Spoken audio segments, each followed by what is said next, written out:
শুভ সন্ধ্যা বন্ধুরা, তোমরা সবাই কেমন আছো? তো আমি তো ভালোই আছি। আর এখন আমি ভাবছি হচ্ছে ডিম।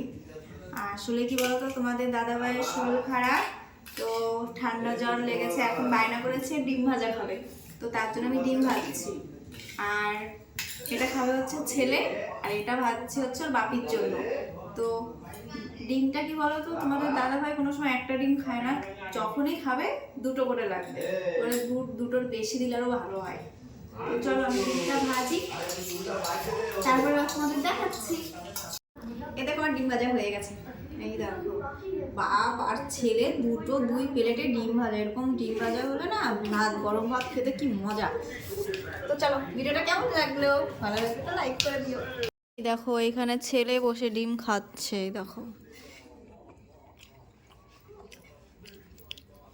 ভালো মজা না ডিম ভাজা খেতে বাবা? না, তাহলে মানে দিয়ে দাও।